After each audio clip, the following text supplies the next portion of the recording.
دوسری شادی کے لیے اجازت لینی ضروری ہے یا نہیں، میں علامہ صاحب سے پوچھنا چاہوں گا۔ بسم اللہ الرحمن الرحیم۔ سوال تو بڑا خطرناک ہے جواب آپ نے دیا، لیکن جواب وہی ہونا چاہیے جو اللہ کو پسند ہے اور اللہ نے دیا ہے۔ بے شک، بالکل۔ قرآن کریم میں اللہ تبارک و تعالیٰ نے دوسری نہیں تیسری اور چوتھی شادی کی بھی اجازت دی ہے۔ وہاں بھائی آپ کی آواز سیٹ پر آ رہی ہے۔ لیکن یہ شرط رکھی ہے کہ شوہر ان تمام بیویوں میں عدل اور انصاف کے تقاضوں کو پورا کر سکے۔ جی، شوہر کو اللہ تبارک و تعالیٰ نے ولی بنایا ہے، ظاہر ہے اس میں شوہر کی خلقت اور عورت کی جنس کے اندر جو مختلف خصوصیات ہیں ان کو سامنے رکھ کر دونوں کے احکام اللہ تبارک و تعالیٰ نے معین کیے ہوئے ہیں۔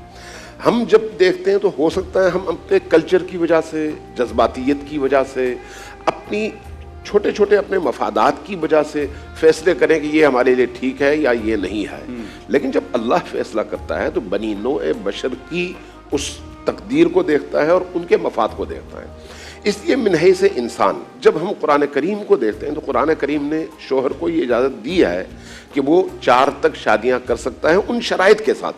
لیکن اب آیا بیوی سے اجازت لینا بھی شرط ہے؟ نہیں، اس میں شرعاً کوئی شرط نہیں ہے، لیکن جو اخلاقیات کے تقاضے ہیں ان کو ضرور سامنے رکھنا چاہیے کہ جب کوئی شوہر دوسری بیوی لے کر آنا چاہتا ہے تو پہلی بیوی سے مشورہ ضرور کرے اور اس کو اعتماد میں ضرور لے تاکہ ان کی جو ازدواجی زندگی ہے وہ زندگی متاثر نہ ہو، اس نئی بیوی کی وجہ سے پرانی بیوی کی زندگی متاثر نہ ہو۔ ان چیزوں کا ضرور خیال رکھنا چاہیے۔ جو بات اس معاملے میں سب سے زیادہ اہم ہے وہ یہ ہے کہ ہمیں شریعت اور دین کو کلچر سے الگ رکھنا چاہیے۔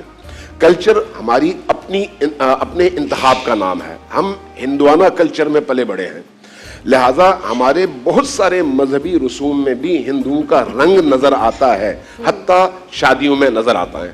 ان کے ہاں دوسری شادی گویا اس عورت کے لیے موت کا سبب ہے، شوہر مر جائے تو اس عورت کو دوسری شادی کرنی ہی نہیں چاہیے، جبکہ اس چیز کو شریعت نے کبھی بھی پسند نہیں کیا۔ لہٰذا جو چیزیں آپ کو اپنے ہندوانہ کلچر میں نظر آتی ہیں ان سے اپنے آپ کو نکال لیں، من حیث انسان اس کو دیکھیں کہ انسان کے مفاد میں کیا ہے۔ لہٰذا آپ اگر عربوں کے کلچر میں جائیں دوسری تیسری چوتھی شادی میں آپ کو کسی طرح کی کوئی مشکل اور رکاوٹ پیش نہیں آتی، افریقہ میں چلے جائیں وہاں پر پیش نہیں آتی، یورپ میں چلے جائیں انہوں نے اپنا ایک کلچر بنایا ہوا ہے اور اس کلچر کے اندر رہتے ہوئے ایک آدمی کیا کیا کر رہا ہوتا ہے لوگوں کو اعتراض نہیں ہوتا۔ یہاں پر اب مشکل یہ ہے کہ شادیوں کو مشکل، نکاح کو مشکل اور فتنہ و فساد اور فحشا کو آسان بنانے کی وجہ سے عورتیں اس بات پر تو راضی ہوتی ہیں کہ شوہر مختلف جگہوں میں منہ مارتا پھرے، لیکن اس بات پر راضی نہیں ہوتی ہیں کہ دوسری بیوی آئے اور شرعی تقاضوں کے مطابق آئے۔